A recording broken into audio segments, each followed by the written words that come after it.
Selamat datang kembali di pembahasan mendalam kita. Oke, hari ini kita mau bedah satu gagasan yang terus terang lumayan bikin mikir ulang cara kita kerja dan hidup loh. Oh iya, apa tuh? Kita bakal ngupas bab 1 dari buku The Power of Full Engagement karya Jim Lower dan Tony Schwartz. Judul babnya aja udah langsung ngena banget. Energi bukan waktu adalah sumber daya kita yang paling berharga. Wah iya, itu klaim yang cukup berani ya. Apalagi di zaman sekarang, zaman digital ini. Rasanya kita kayaknya nyambung terus, on terus, tapi kok ya malah gampang banget capek gitu. Betul, istilah di bukunya itu wired up but melting down. Wah, itu kena banget rasanya. Kayak lari di permukaan aja terus, nyobain banyak hal, tapi nggak pernah bener-bener, meresap gitu. Iya, cuma lewat aja gitu ya. Nah, misi kita kali ini tuh mau bongkar kenapa sih manajemen waktu yang sering jadi andalan kita itu, ternyata nggak cukup. Kita mau lihat argumen Lohr dan Schwartz soal kunci performa puncak kesehatan, bahkan kebahagiaan, itu justru ada di pengelolaan energi. Energi ya, bukan waktu. Energi fisik, emosional, mental, sama spiritual juga disebutnya. Betul, dan ini penting, ini berlaku buat siapa aja loh, nggak cuma buat atlet atau yang kerjaannya fisik doang. Mungkin ini pertanyaan bagus nih buat Anda, pendengar.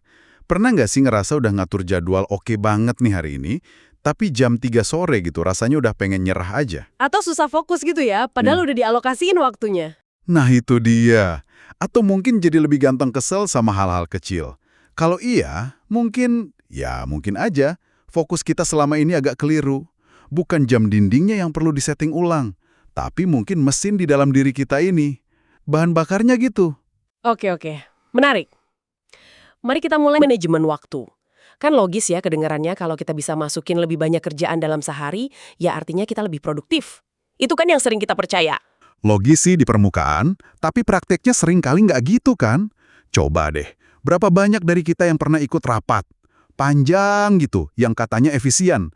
Tapi sejam 2 jam pertama doang kita fokus, sisanya udah kemana-mana pikirannya. Haha, iya banget. Berjuang buat melek ya. Atau berhasil nih, jalanin hari 12 jam penuh jadwal, tapi pas pulang rasanya kok ya hampa. Gampang marah, nggak puas sama sekali. Waktunya sih ke-manage, tapi energinya udah negatif atau malah habis sama sekali. Saya jadi ingat pengalaman sendiri nih. Pernah sengaja banget nyisihin waktu akhir pekan gitu buat keluarga. Tapi jujur aja, kepala tuh masih penuh sama email kerjaan, atau mikirin presentasi yang belum kelar. Nah, itu dia. Fisiknya ada di situ. Iya, fisiknya ada, tapi energi mental, emosional, itu kayaknya ketinggalan di kantor deh. Jadi waktu yang disediain, itu ya kurang bermakna jadinya. Itu contoh yang pas banget. Ini nunjukin kalau sekedar ada secara fisik di slot waktu tertentu tuh nggak sama kayak hadir seutuhnya. Nah, inti argumen Lower dan Schwartz tuh gini. Setiap pikiran kita, setiap emosi kita, setiap tindakan kita, itu ada konsekuensi energinya. Konsekuensi energi ya? Maksudnya gimana tuh? Ya, energi positif itu bikin kita semangat, fokus, optimis. Sebaliknya, energi negatif bikin kita capek, sinis, gampang defensif. Jadi, kualitas hidup kita itu sebenarnya bukan diukur dari berapa lama kita hidup, tapi dari kualitas energi yang kita investasikan di waktu yang kita punya itu. Wah, jadi energi itu mata uang kita yang sebenarnya ya, bukan lagi jam atau menit. Tepat, itu premis utamanya. Kinerja, kesehatan, kebahagiaan kita itu akarnya ada di seberapa jago kita ngelola energi ini. Coba pikir, jam dalam sehari kan segitu-gitu aja, 24 jam buat semua orang. Nggak bisa ditambah, nggak bisa dikurangin. Iya, benar. Tapi energi kita, kuantitas sama kualitasnya itu bisa naik turun drastis banget loh. Energi itu bisa diperbarui, kapasitasnya malah bisa ditingkatkan. Nah, inilah yang bikin energi jadi sumber daya kita yang paling fundamental dan paling berharga. Masuk akal sih, tapi seberapa besar sih kendali kita atas energi ini? Kadang kan rasanya energi kita kesedot sama faktor luar, kerjaan numpuk, masalah pribadi, atau ya kondisi dunia yang lagi nggak pasti gini. Tentu, faktor luar pasti ada pengaruhnya. Tapi, buku ini bilang kita punya kontrol yang jauh lebih besar dari yang kita kira. Kuncinya di mana? Di tanggung jawab. Waktu kita ambil tanggung jawab atas energi yang kita bawa, gimana kita merespon situasi, bukan cuma bereaksi, itu rasanya lebih berdaya. Jadi bukan nyalahin keadaan terus ya? Nah, itu dia. Kalau kita terus-terusan nyalahin keadaan atau orang lain, itu malah bikin energi kita makin negatif, makin terkuras. Kita jadi ngerasa nggak berdaya gitu. Ini kayaknya butuh pergeseran cara pandang yang lumayan radikal ya. Di buku ini kan ada perbandingan paradigma lama sama baru gitu ya. Saya ingat ada satu yang lumayan bikin kaget. Paradigma lama bilang hindari stres. Yang baru malah cari stres. Gimana tuh maksudnya? Kok malah disuruh cari stres? Iya, itu emang salah satu yang paling provokatif. Tapi perlu dipahami konteksnya nih. Paradigma baru itu nggak nyuruh kita cari stres kronis yang bikin sakit ya. Bukan itu. Terus apa dong?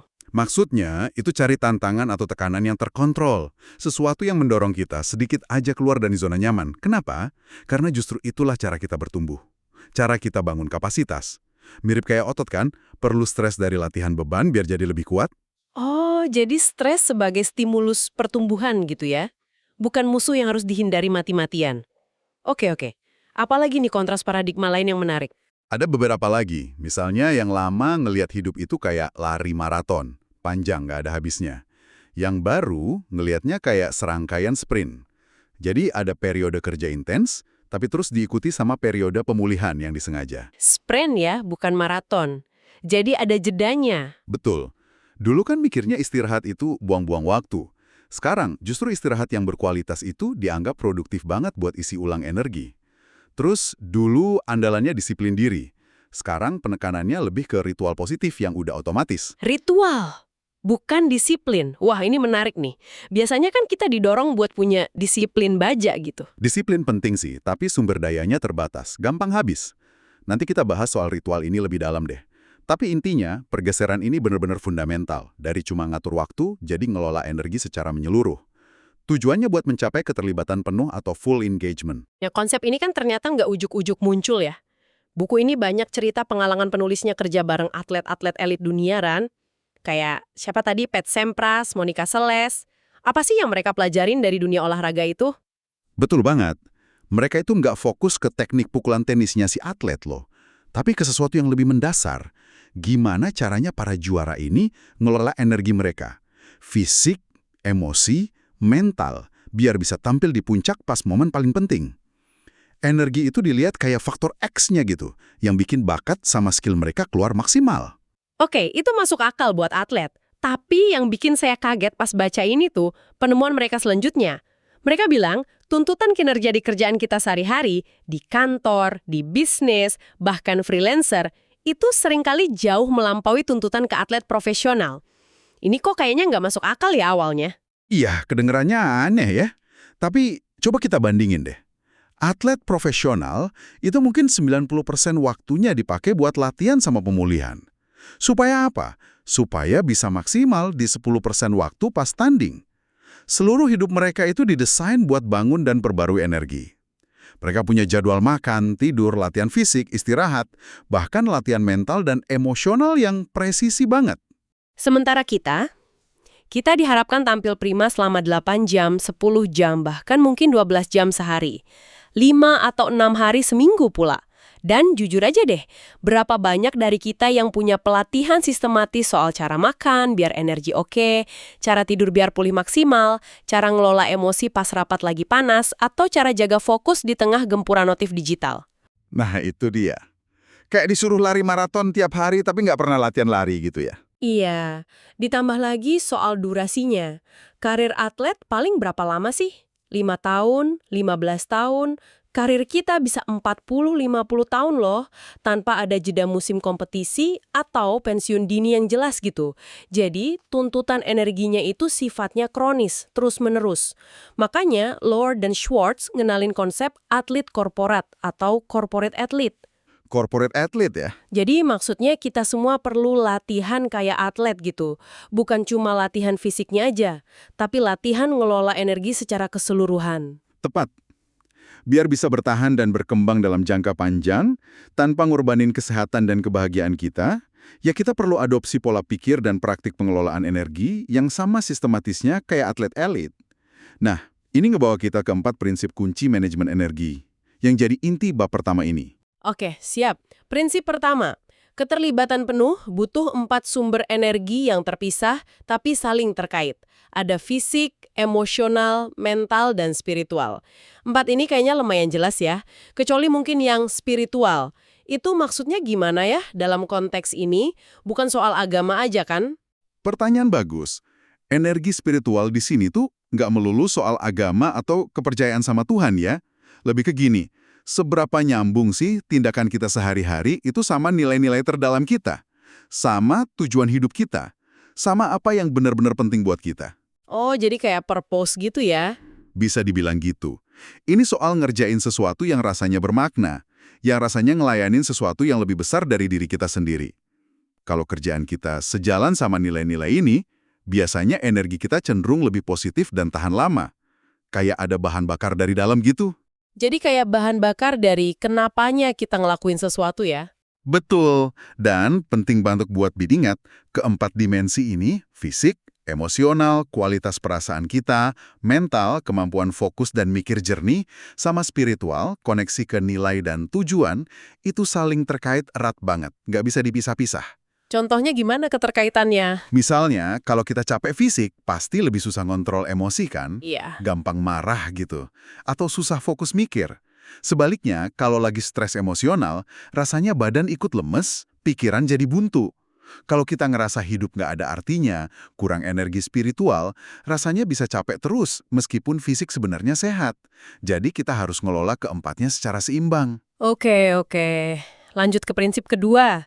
Ini kedengarannya kayak resep dokter nih. Seimbangkan pengeluaran energi dengan pemulihan berkala. Konsep osilasi ya ini namanya. Ini nih kita sering banget kerasa bersalah kalau istirahat ya. Kayak tanda males gitu. Nah, itu dia pola pikir yang perlu diubah banget. Buku ini negasin kalau pemulihan itu bukan kelemahan sama sekali. Justru bagian integral, bagian penting banget dari kinerja yang berkelanjutan. Kapasitas energi kita itu kayak baterai handphone atau otot deh. Gimana tuh analoginya? Ia bisa habis kalau dipakai terus-terusan tanpa di-charge ulang. Itu namanya overuse. Tapi bisa juga nyusut kapasitasnya kalau nggak pernah dipakai atau ditantang. Itu namanya underuse. Oh, kayak otot yang nggak pernah dilatih, jadi kecil gitu ya? Persis. Makanya kita butuh ritme alami antara keluarin energi, kerja keras, fokus intens, sama isi ulang energi, istirahat, relaksasi, ngelakuin hal yang kita suka. Itu yang disebut osilasi. Kalau hidup kita lurus saja, kerja terus tanpa henti, atau sebaliknya, santai terus tanpa tantangan, itu justru bakal ngerusak kapasitas kita dalam jangka panjang. Bisa bikin burnout atau malah atrofi, kapasitasnya menyusut. Ini ngingetin lagi sama metafora pelari maraton versus sprinter tadi ya. Jangan hidup kayak maraton tanpa garis finish. Tapi kayak serangkaian sprint. Lari kencang, terus istirahat total buat pulih, baru lari lagi. Mungkin ini pas nih buat Anda, pendengar. Coba deh renungin sebentar. Ritme energi Anda sekarang ini lebih mirip mana? Pelari maraton atau sprinter? Ada nggak bagian hidup Anda yang rasanya terlalu lurus, terlalu berat sebelah antara kerja sama pulihnya? Refleksi kayak gini penting banget. Soalnya, ngenalin pola kita sendiri itu langkah pertama buat bisa memperbaikinya nanti. Setuju. Lanjut ya, prinsip 3. Untuk membangun kapasitas, kita harus mendorong diri melampaui batas normal. Nah, ini balik lagi ke ide mencari stres tadi. Agak ngeri juga sih, jujur aja. Haha, iya, emang butuh keberanian dikit. Tapi kuncinya ada di kata mendorong, bukan mematahkan. Analogi paling pas ya, tetap otot fisik tadi. Biar kuat, kita kan harus angkat beban yang sedikit lebih berat dari biasanya. Itu bikin robekan mikro di serat otot. Terus kita istirahat. Nah, pas pemulihan itulah ototnya tumbuh jadi lebih kuat dan lebih besar. Oh, jadi ini berlaku juga buat otot non-fisik kayak apa ya? Kesabaran, fokus, atau empati gitu? Tepat sekali. Pengen lebih sabar, ya latih diri pas lagi di situasi yang biasanya bikin gak sabar. Tapi coba dengan sadar responsnya beda. Pengen fokus lebih bagus, latih diri kerja tanpa gangguan buat periode waktu yang sedikit lebih lama dari biasanya, terus istirahat. Pengen lebih empati, coba deh aktif dengerin dan pahami sudut pandang orang yang beda banget sama kita. Setiap kali kita sedikit aja meregangkan kapasitas kita di area ini, terus kita kasih waktu buat pulih, kapasitas itu bakal tumbuh. Dan karena tuntutan hidup modern ini katanya lebih tinggi dan terus-terusan, latihan sistematis kayak gini jadi lebih penting buat kita dibanding buat atlet ya. Jauh lebih penting. Atlet kan ada pelatihnya, jadwalnya jelas, ada off-season juga. Seringnya kita harus jadi pelatih buat diri sendiri di tengah-tengah semua kesibukan.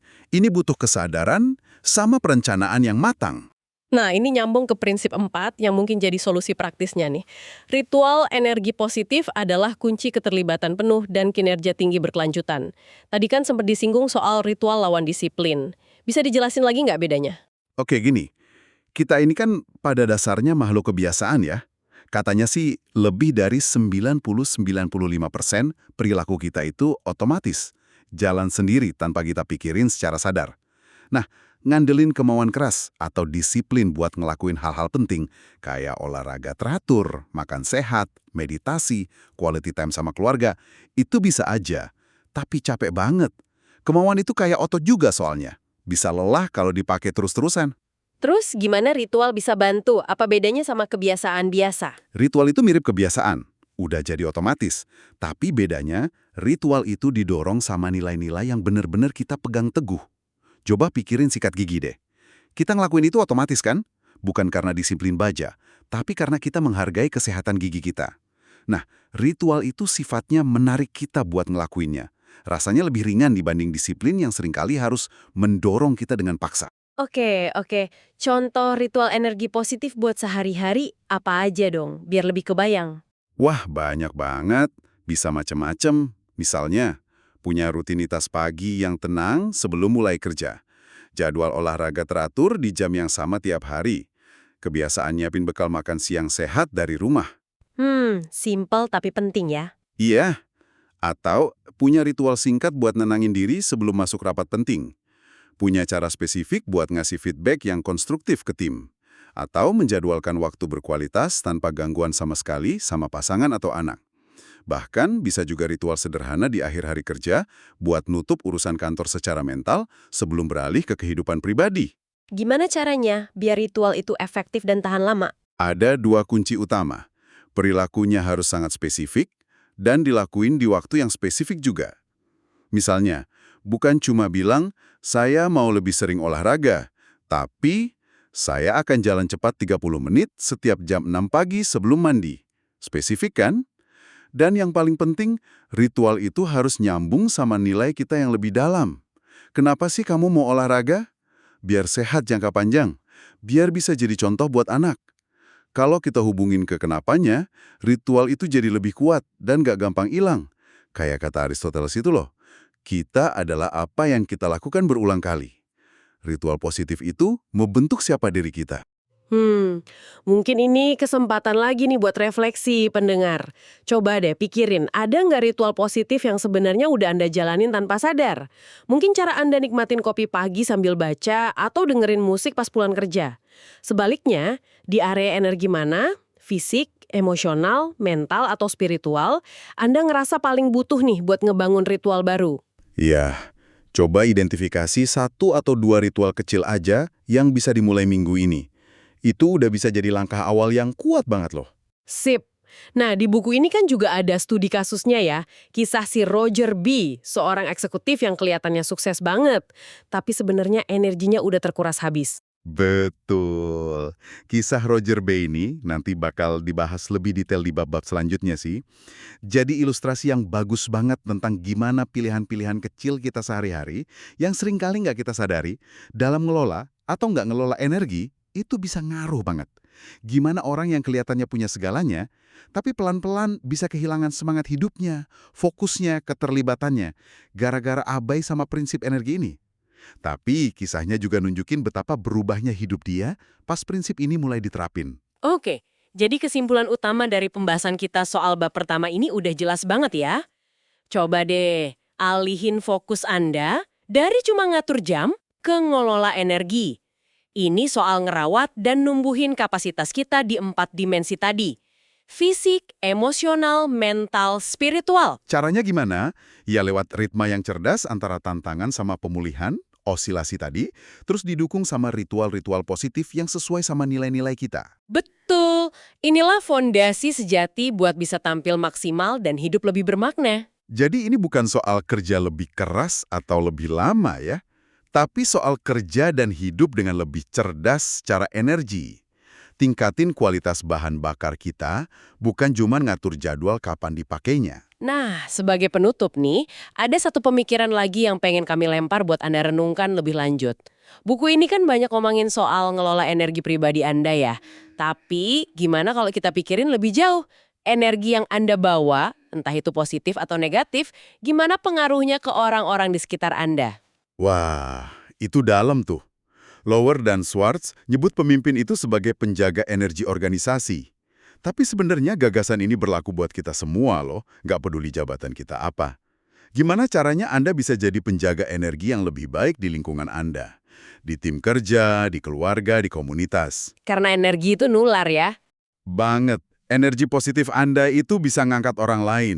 Sama kayak energi negatif Anda juga bisa narik mereka ke bawah. Gimana caranya kita bisa lebih sadar sama dampak energi kita ke ekosistem di sekitar kita? Pertanyaan penting banget itu buat direnungkan. Tentu aja, ini baru permulaan ya. Masih banyak banget aspek praktis soal penerapan prinsip-prinsip ini yang bisa kita gali lebih dalam lagi. Terima kasih banyak udah menyimak pembahasan mendalam kita hari ini. Sampai jumpa di kesempatan berikutnya ya.